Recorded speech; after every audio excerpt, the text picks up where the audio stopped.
नमस्कार, मैं एकता और आप देख रहे हैं हंगामा टाइम्स न्यूज। राजधानी लखनऊ से बड़ी खबर सामने आ रही है, जहां उत्तर प्रदेश कृषि छात्र संघ ने की है बैठक, लगाए हैं विश्वविद्यालय में पैसा वसूलने के गंभीर आरोप। आइए नजर डालते हैं इस बड़ी खबर पर। छात्रों की समस्याएं, वहीं किसानों की समस्याएं, जनता की समस्याएं हंगामा टाइम्स न्यूज़ चैनल पर हम आपको हमेशा दिखाते हैं। और वहीं पर आज हम आपको दिखा रहे हैं कि स्क्रीन पर ये उत्तर प्रदेश कृषि छात्र संघ के युवा जन हैं, जहां पर एक बैठक कर रहे हैं। और बैठक का क्या मुख्य उद्देश्य है, हम आपको अभी बखूबी दिखाएंगे। नमस्कार, मैं अमित कश्यप और आप देख रहे हैं हंगामा टाइम्स न्यूज़ चैनल। हमारे साथ में प्रदेश प्रभारी हैं श्रीदेश पांडे। उनसे जानेंगे कि किस तरह से, किस मुख्य उद्देश्य को लेकर के आज बैठक हुई है उत्तर प्रदेश कृषि छात्र संघ की। बताइए। ये उत्तर प्रदेश के छात्र संगठन की प्रदेश की बैठक थी, जिसमें सारे प्रदेश कार्यकारी सदस्य जो हमारे हैं, जो प्रदेश सचिव हैं, प्रदेश उपाध्यक्ष हैं, प्रदेश महासचिव हैं, अन्य जिलों से जैसे मऊ, आजमगढ़, इलाहाबाद और प्रतापगढ़ से, आजमगढ़ से लोग आए हैं यहाँ पे मीटिंग। हमारे दो मुख्य उद्देश्य थे इस मीटिंग को बुलाने के। पहला तो कृषि छात्र संघ को इतना मजबूत करना कि जो हमारा छात्र संघ बहाली का मांग है, छात्र संघ चुनाव की बहाली का, वो पूरी की जा सके। दूसरी जो हमारी मांग है कि जो कृषि छात्रों को मनमानी फ़ीस उनसे ली जा रही है। अब सिस्टम थोड़ा गड़बड़ ये हो गया है सर कि जब आपने हमारा एडमिशन कराया, हमने जो कॉलेज में एडमिशन कराया किसी यूनिवर्सिटी के तहत, उसने हमें सही से शिक्षा दी नहीं। 4 साल हमने पढ़ाई की और हमें ना उसने प्रैक्टिकल कराया, ना उसने हमें रिसर्च कराया, ना हमें किसी प्रकार की उसने सहायता की ताकि हम ज़िंदगी में आगे कुछ स्किल डेवलप कर सके अपना। हमें 4 साल बस घुमाया गया, अटेंडेंस लगवा करके, प्रैक्टिकल में शुल्क ले करके चीज़ें ख़त्म की गई। हमारी ये मांग है, जब हमें इसी तरीके से पढ़ाना है आपको, तो सरकार हमारी फ़ीस माफ़ कर दे।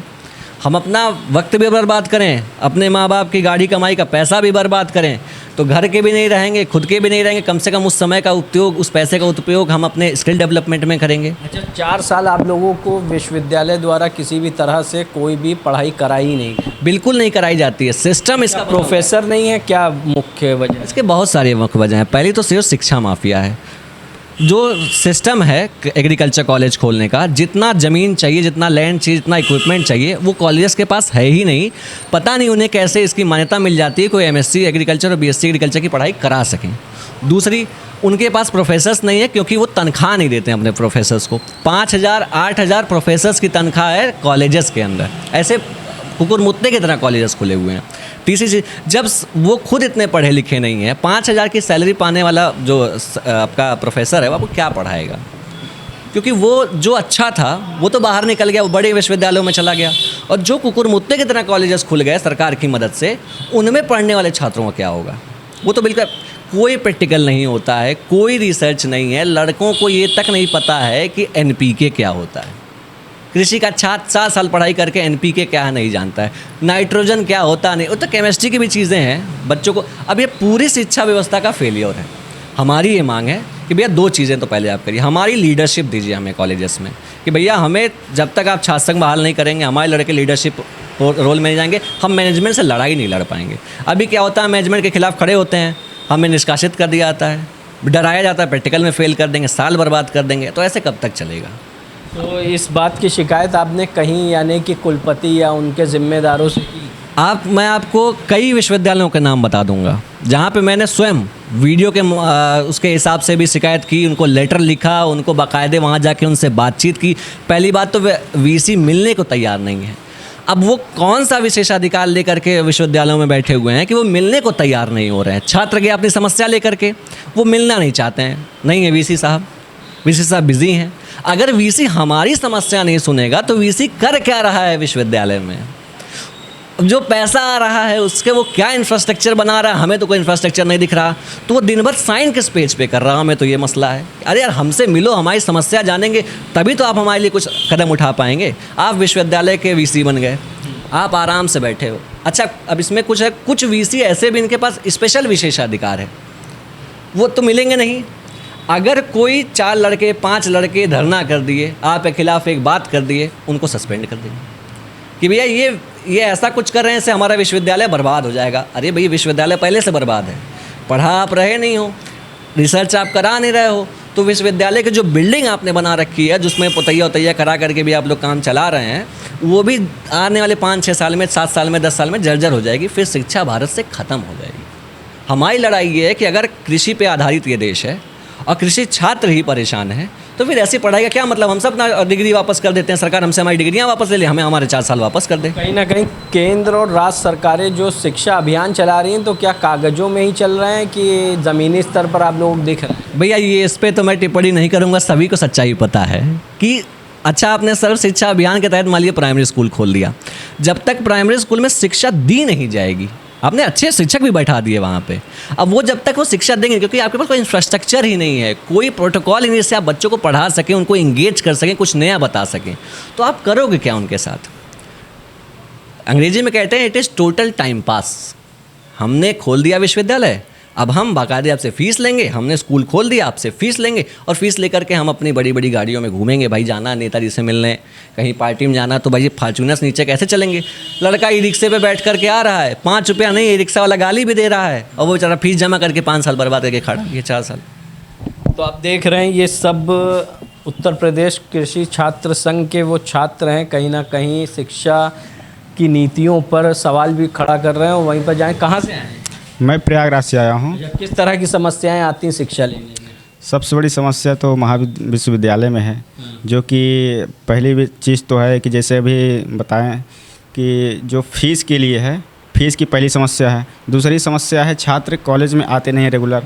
अगर रेगुलर कॉलेज नहीं आते हैं तो उसके पूरी जिम्मेदारी कॉलेज के ऊपर है। क्यों नहीं आते हैं? जब आपने व्यवस्था लिया है तो आप उनको आने के लिए क्यों बोलेंगे? तो क्या छात्रवृत्ति भी मिलती है आप लोगों को? मिलती है, लेकिन किसी किसी को मिलती है, पूरी तरीके से नहीं मिल पाती। और बहुत अच्छा, ये बड़ा एक मजाक है सर, मैं आपको बताता हूँ। आप हमें छात्रवृत्ति स्कॉलरशिप देते हैं कि भैया स्कॉलरशिप हमने दे दिया, आपने हमसे फ़ीस ली।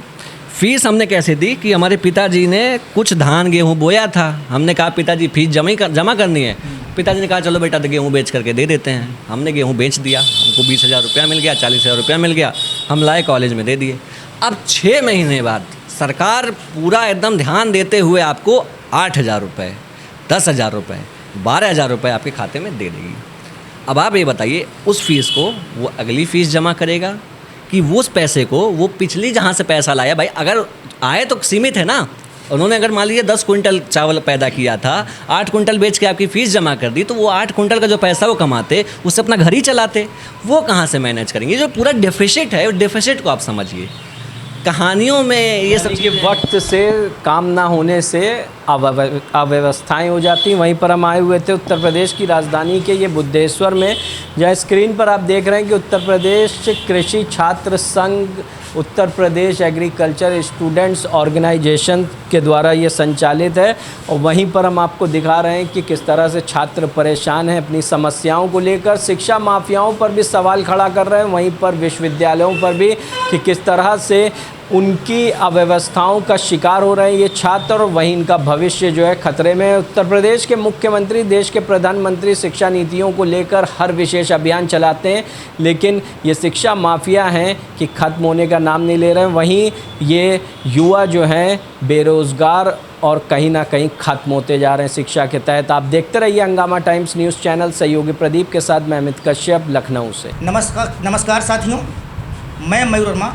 आप सभी किसानों और किसान पुत्र जो भी कृषि से जो पढ़ाई कर रहे हैं, सभी समस्त छात्रों को मैं धन्यवाद ज्ञापित करना चाहता हूं कि आप सबने मुझे पुनः प्यार दुलार दिया और मैं इस समय प्रदेश अध्यक्ष के पद पर पुनः हमें नामित किया, इसलिए आप सभी का आभार। मैं आप सभी को यही कहना चाहूँगा कि अपने इस कार्यकाल में कि जो हमारे किसान भाई हैं, जो हमारे एग्रीकल्चर से पढ़ रहे हैं स्टूडेंट हैं, उन सभी को एकत्रित करके एकजुट होके और ऐसी पढ़ाई के साथ साथ ऐसी तकनीकी के क्षेत्र में भी उन्हें हम आह्वान करेंगे, उन्हें हम ऐसी तकनीकी ज्ञान देंगे, ऐसे गोष्ठियाँ लगाएंगे, जिससे क्या है कि आजकल जो जॉब है, सरकारी नौकरी है, वो पाना सबको संभव नहीं है, लेकिन हम पढ़ लिख कर एक अच्छे इंसान बन जाएं, एक अच्छी तकनीकी के साथ हम अपना जीवन निर्वाह करें। जैसे कि मान लीजिए इस समय यूरिया की खाद जो है वो आपकी बहुत किल्लत हो रही है, ऐसे कंडीशन में हम करेंगे क्या कि जो उसका जो विकल्प है, जैसे वर्मी कंपोस्ट है और एपीकल्चर से, पीसीकल्चर से, इस तरीके से हम और जलीय खेती से जो किसानों की आय को दोगुनी करने के लिए हम लोग प्रतिबद्ध हैं और इसको हम तैयार करेंगे आप सभी के द्वारा, हमारे किसान भाइयों के द्वारा, किसान भाइयों के जो हमारे पुत्र हैं जो कृषि के क्षेत्र में बीएससी एग्रीकल्चर, एमएससी एग्रीकल्चर या डिप्लोमा बीटेक एग्रीकल्चर कर रहे हैं, उन सभी छात्रों को हम एक नई सोच के साथ आगे बढ़ाएंगे। इसी के साथ बहुत बहुत आपका धन्यवाद। किसानों के लिए हमारे क्या कहते हैं कि जो सरकार की तरफ से उत्तर प्रदेश में सेम है। हाँ, सेम कंडीशन चल रही है। एनएमएस योजना है जो कि क्या कहते हैं कि उसी सरकारी योजनाओं को हम बहुत सी योजनाएं हैं जो सीधी किसानों तक पहुंच नहीं पाती हैं। जैसे कि आपकी आरएडी योजना है और आपकी किसान समृद्धि योजना, पंडित दीनदयाल उपाध्याय किसान समृद्धि योजना हो गई, खेत तालाब योजना हो गई, आपकी अन्य कई सारी योजनाएं हैं। इन योजनाओं को हम सरकारी योजनाओं को किसानों तक पहुंचाने का कार्य करेंगे कि सीधे पहुंचे और उनको लाभान्वित, सीधे हमारे किसान लाभान्वित हों। जो बीच के बिचौलिए जो भी चीज़ें सिस्टम गड़बड़ाते हैं वो सिस्टम को हम बंद करना चाहेंगे, बिल्कुल कम करना चाहेंगे कि सीधे सरकार जो भी किसानों के लिए हित के लिए कार्य कर रही है वो किसानों तक वो चीज़ पहुँचे और लाभान्वित हो। सोलर वाला चलता है जो ऑनलाइन होता है। हाँ, सोलर अपना ये ऑनलाइन होता है। इसमें क्या होता है कि पहले आओ पहले पाओ की तर्ज पे होता है, ऑनलाइन करना पड़ता है। उसके कहते हैं कि हमको वो आपका जो रजिस्ट्रेशन करना पड़ता है। इसके लिए उसको किसानों को ही करना, इसके बीच के जो बिचौलिए हैं उनको नहीं आना है और हम सीधे किसानों को वो चीज़ें पहुँचें और उसमें सोलर का उसमें 80 से 90% सब्सिडी सरकार देती है और इस सब्सिडी को सीधे किसानों तक मुहैया कराने का पूरा प्रयास करेंगे हम। अगर किसान को कोई दिक्कत होती है तो कहाँ जाए रिपोर्ट करने? वो सीधे आपका कहते हैं कि प्रत्येक जनपद में आप कृषि निदेशक जो डिप्टी कृषि एग्रीकल्चर जो वहाँ जाएँ ऑफिस, हाँ सीधे ऑफिस जाएँ और सीधी उनकी बात सुनी जाएगी। अपने संगठन के माध्यम से भी मैं चाहूँगा कि अगर किसी को समस्या है तो बात है प्रदेश अध्यक्ष मयूर वर्मा जी और प्रदेश महासचिव बादल सिंह दीक्षित जी। बाकी हमारे प्रदेश कार्यकारिणी की ये बैठक थी जिसमें प्रदेश के जितने भी सदस्य हैं, प्रदेश सचिव, प्रदेश उपाध्यक्ष, प्रदेश महासचिव, ये सभी लोग हम लोग लखनऊ में इकट्ठा हुए। 2-3 चीज़ें हमारे जो मुख्य उद्देश्य में थी इकट्ठा होने के लिए, क्योंकि सब बहुत दूर से आए हैं, कोई आजमगढ़ से, कोई मऊ से, कोई बलिया से, कोई प्रतापगढ़ से, तो मिलना बहुत ज़रूरी हो गया था 3-4 चीज़ों को लेकर के। एक तो हमने अपने संगठन की तरफ से एक बुकलेट इशू की, ये हमने बुकलेट छपवाई है जिसमें संगठन ने अभी तक क्या काम किया और क्या होना चाहिए एग्रीकल्चर के लिए वो हमने लिख के रखा है इसमें। दूसरी चीज़ ये बैठक बुलाने की जो थी वो ये थी कि एक तो कृषि छात्र संघ बहाल होना चाहिए। जब तक स्टूडेंट एग्रीकल्चर का नीति निर्धारण की जगह पे नहीं आएगा, पॉलिसी मेकिंग में नहीं आएगा, एग्रीकल्चर के जो स्टूडेंट्स हैं उनकी चीज़ें सही नहीं हो सकती, उनको परेशानियों का ही सामना करना पड़ेगा। प्रॉब्लम ये है कि आज शिक्षा माफिया हो गया है। जो भी सरकारों का जो भी पॉलिसी है वो तो समझ से परे है। वो ये है कि एग्रीकल्चर स्टूडेंट्स को पंगु बनाया जा रहा है। हम एग्रीकल्चर स्टूडेंट्स की बात कर रहे हैं, वैसे तो सारे स्टूडेंट्स को ही पंगु बनाया जा रहा है।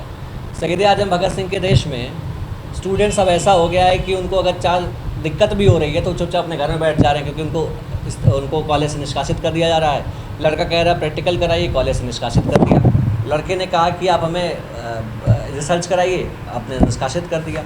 तो इस तरीके का व्यवहार कृषि छात्रों के साथ आए दिन हो रहा है। चौधरी चरण सिंह यूनिवर्सिटी से मसला आया कि भाई हमें 2016 का सिलेबस पढ़ाया जा रहा है, मार्किंग 2020 के अनुसार की जा रही है। इस पे हमें आगे ना नौकरी मिलेगी, ना आगे फ्यूचर में हमें स्टडीज़ करने का मौका मिलेगा। आपका संघ किस तरह से छात्रों की लड़ाई लड़ रहा है? ये मीटिंग इसलिए बुलाई गई थी कि पहले तो एक पूरा स्ट्रैटेजी बनाया जाए कि कैसे कृषि छात्रों को एक किया जाएगा, कैसे उनको इकट्ठा करके एक मंच पे लाया जाएगा, सबकी समस्याओं को समझा जाए, उसके अनुसार एक स्ट्रैटेजी बनाई जाए और उसके बाद सरकार के उसको लागू कराने के लिए सरकार से इसकी लड़ाई लड़ी जाएगी। जैसा कि पूर्व में भी हम AJTA की वैकेंसी के लिए लड़े और AJTA की वैकेंसी बहाल हुई, लोगों को नौकरियाँ मिली।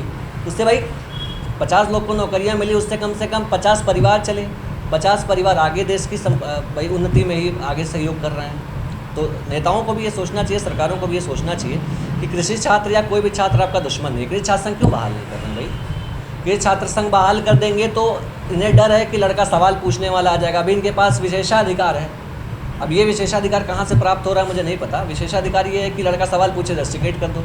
छात्र संघ का चुनाव बहाल हो जाएगा, छात्र संघ से लड़का चुन करके आएगा तो उसको आप कहाँ रस्टिकेट करोगे? वो तो अपने हक की लड़ाई लड़ेगा ना, आप इसी से डर रहे हो। तो ये गलत बात है। सरकार से क्या मांगे हैं? सरकार से 2-3 मांगे हैं मेरी। एक तो जो अभी मैंने बताया कि छात्र संघ बहाल की जाए। दूसरी, जो कृषि छात्रों की फ़ीस है, ये तो बहुत ज़्यादा गांव से आने वाले लड़के हैं, खेती किसानी से ही जुड़े लोगों के बच्चे ही एग्रीकल्चर की पढ़ाई कर रहे हैं। फ़ीस बहुत ज़्यादा है, 40,000, 50,000, 60,000। प्राइवेट कॉलेजेस इतना है क्योंकि सरकारी कॉलेजेस में ना जगह है ना वो जगह हमें मिल पाती कि उस टाइप की शिक्षा भी नहीं रही है, क्योंकि दी ही नहीं कि इस तरीके की शिक्षा, तो प्राइवेट कॉलेज में जाके एडमिशन लेना पड़ता है, तो उसकी फ़ीस बहुत ज़्यादा है। तो सरकार से ये मांगे, ठीक हम अपना 4 साल बर्बाद करने के लिए तैयार, आपके सारी पॉलिसीज़ को मानने के लिए तैयार, हमारी फ़ीस माफ़ कर दो कि भैया अभी हम पैसे से भी जा रहे हैं, वक्त से भी जा रहे हैं, समाज में भी हमारी कोई इज्जत नहीं रह जा रही है, तो हम करेंगे क्या? ये सब चीज़ें जो है आपको भारी है। जी, आपने सरकार के किसी प्रतिनिधि को या फिर अधिकारी को पत्र के माध्यम से बताया है? बहुत समय पर आपने ऐसा बिल्कुल मैसेज दिया उनको? बिल्कुल और यूनिवर्सिटी आने प्रशासन वाले समय में आप लोग क्या करना चाहते हैं? यूनिवर्सिटी प्रशासन को बाकायदे हमने लिखित में कितनी बार लेटर्स दिए, हर विश्वविद्यालय को, चौधरी चरण सिंह हो जाए, ये राजा महेंद्र प्रताप सिंह हो जाए, बहुत सारी यूनिवर्सिटी, अब कितनों का नाम लूँ मैं, आसाम हो जाएगी गिनते गिनते। कॉलेजेस को हम लोग पत्र भेजते भेजते थक जाते हैं। अच्छा, उधर से जवाब क्या आता है, आपकी बात सुनी जाएगी, लेकिन फिर 4 दिन के बाद सब मामला ठंडा। 10 लड़के धरना देने पहुंच गए, तो अगर बहुत ज़्यादा प्रेशर बन गया तो 10 का सॉल्व किया, बाकी का छोड़ दिया। तो हमारी मांग यही है कि भैया ये तो पहली बात तो ये जो तानाशाही रवैया है ना सरकार का, विशेषाधिकार प्राप्त जो लोग यूनिवर्सिटियों में आके बैठे हुए हैं उनको हटाया जाए और कम से कम एक सुचारू व्यवस्था बनाई जाए छात्र विश्वविद्यालय का। अब लड़का हमारा वाइस प्रेसिडेंट, जो स्टेट वाइस प्रेसिडेंट, वो अपने यूनिवर्सिटी के वीसी से मिलने गया, वीसी मिलने को तैयार नहीं। क्या समस्या उनको स्टूडेंट से मिलने में? आखिर वो विश्वविद्यालय के अंदर वीसी ऑफिस में वीसी बन के बैठे हैं, वो छात्रों से ही नहीं मिलेंगे तो वो करेंगे क्या वहाँ, या कर क्या रहे हैं? उत्तर प्रदेश सरकार के कैबिनेट मंत्री हैं शिव प्रताप शाही जी कृषि बहुत बड़ा ऐसा सेक्टर है जो उनके पास है। जी, आपने उनसे कोशिश की? बिल्कुल। तरफ से क्या कहा? बहुत हमारी तरफ से जब भी कोई ऐसी बात होती है उन्हें एक पत्र भेजा जाता है। अब या तो वो पत्र उनके पीआरओ से उन तक नहीं पहुंच रहा है, पॉइंट में नोटेड। अब या तो वो पत्र देख करके भी कोई एक्शन नहीं लेना चाहते हैं, क्योंकि देखिए गड़बड़ी तो हो रही है, यहाँ केवल कृषि मंत्री की बात नहीं है। गड़बड़ी ऐसी है कि सबके सामने है, कुकुर मुत्ते की तरह कॉलेजेस खुल गए। अब हम भाई एडमिशन ना कराएं तो हम कहाँ जाएंगे? हमें पढ़ाई करनी थी, हमने एडमिशन करा लिया। अच्छा, जब पहली बार लड़का एडमिशन कराता है तो 90% स्टूडेंट को ये नहीं पता कि यहाँ पढ़ाई ही नहीं होती है। अगले दिन से जब वो कॉलेज में पूछता भैया कब से आना है, तो अरे भाई बस अटेंडेंस लगाने आ जाइएगा, प्रैक्टिकल नहीं, कोई रिसर्च नहीं। अब आप अभी देखिए खाद का मसला चल रहा है। अब खाद का मसला ये है कि मारा मारी, अब लड़के, अगर मान लीजिए किसान आपसे पूछ लिया कि भाई अगर खाद नहीं मिल रही है तो उसका अल्टरनेटिव क्या, तो उसका जवाब कृषि छात्र देगा। और कृषि छात्र ने पढ़ाई ही नहीं की, कॉलेज में उसको पढ़ाया ही नहीं किया, तो क्या जवाब देगा? तो क्या लगता है कि शिक्षा माफियाओं की चैन है जो वर्क कर रही है? बिल्कुल, इसमें शिक्षा माफिया शामिल हैं। इसमें अच्छा हमारी भी कुछ मानसिकता हो सकती है, लेकिन वो बहुत नेग्लेजिबल है। कई लोग शिकायत करते हैं कि लड़का पढ़ना ही नहीं चाह रहा है, वो दिन में फ़ोन चलाना चाह रहा है, तो ऐसा नहीं है। आपको लड़का IIT में जा करके महान नहीं बनता है, उसके IITs के अंदर बिल्डिंग में रह के महान नहीं बनता। जो प्रोफेसर्स उसको IIT में पढ़ा रहे हैं, जो उसका रिसर्च करा रहे हैं, जो उसका प्रैक्टिकल करा रहे हैं, लड़का उससे बड़ा बनता है। आप कुछ पॉइंटों में बताएं सीधा सीधा कि आप क्या सुधार चाहते हैं? 2 चीज़ें, एक तो छात्र, विश्वविद्यालय से आप कुछ पॉइंटों में बताना जरूरी है। पहली चीज़ तो भैया हमारी फ़ीस माफ़ करें, हम अब फीस नहीं देंगे। कोई बच्चा फीस नहीं देना। कोई एग्रीकल्चर बच्चा फीस नहीं देना चाहता, देगा भी नहीं। अगर ये फीस माफ़ी नहीं करेंगे तो बृहद आंदोलन हम लखनऊ में। नहीं, तो आप लोग जैसे माफ करा रहे हैं जी तो और भी तो स्ट्रीम है, वो कहेंगे हम भी नहीं देंगे। जी, भाई कृषि वाला कहेगा हम नहीं देंगे, बीटेक वाला कहेगा हम भी नहीं देंगे। क्या क्राइटेरिया? तो भाई सरकार इसका सोल्यूशन तो निकाले। criteria होगा। अच्छा, वो क्राइटेरिया हम सोचेंगे, हम एग्रीकल्चर के स्टूडेंट हैं, हम गांव से आते हैं, हम अब कहानी बहुत लंबी है, आप कहानी लंबी BSc वाला भी है, आता बिल्कुल है, आता BA वाला है। भी आता है। आप जो है इस बात को समझिए कि कृषि की पढ़ाई करने जा कौन रहा है? खेती किसानी से जुड़ा कोई लड़का ही किसानी की पढ़ाई करने जा रहा है। BSc वाला, जो BSc की बात कर रहे हैं, बीटेक की बात कर रहे हैं, वो लड़के जा रहे हैं तो उनको लग रहा है हमें टेक्निकल फील्ड में कुछ काम करना है। पॉलिटेक्निक में भी तो कृषि होता है। हाँ होता है, वो सब भाई साहब उसी से पढ़े हुए हाँ, हैं। तो वो भी कहेंगे हम नहीं देंगे। अब बिल्कुल ना दे भाई, हम तो कह रहे हैं सरकार को सबकी फीस माफ़ करनी चाहिए, हमारी स्पेशली करिए। लेकिन हाँ। दिक्कत ये है कि अभी तक इतना जनरलाइज आपने कर दिया एग्रीकल्चर को ना। हम थे वो जो एग्रीकल्चर, इंडिया की इकोनॉमी के 3 सेक्टर, एग्रीकल्चर, इंडस्ट्री, सर्विसेज। अब एग्रीकल्चर सेक्टर की बात, अब एग्रीकल्चर स्टूडेंट को साइडलाइन करके करोगे, हमें जनरलाइज करोगे आप। मैं पत्रकार महोदय आपसे भी कहना चाहूँगा, जनरलाइज मत करिए। कृषि का छात्र जो है वो बेवकूफ़ नहीं है, वो हो सकता है डरा हुआ हो। भेदभाव नहीं करना चाहिए बिल्कुल। आपको। अरे हम भेदभाव क्या कर रहे हैं भैया, हमारे साथ भेदभाव हो रहा है, अपनी भेदभाव बता रहे हैं। सभी स्टूडेंट गरीब भैया। घर से आते हैं, किसान परिवार से। बिल्कुल आते हैं, सरकार को सबका करना चाहिए। मैं तो ये भी कह रहा हूँ, मेरी जो मांग थी, आपने मेरे लिए सोचा, कृषि छात्रों का संगठन हमने अपनी बेसिक कराई थी, वो आपने हम आपको दी। बाकी और भी जो लड़के हमारे साथ जुड़ते हैं, अपनी शिकायत बताते हैं। अब यूनिवर्सिटी लड़का क्या मिलने, VC कह रहे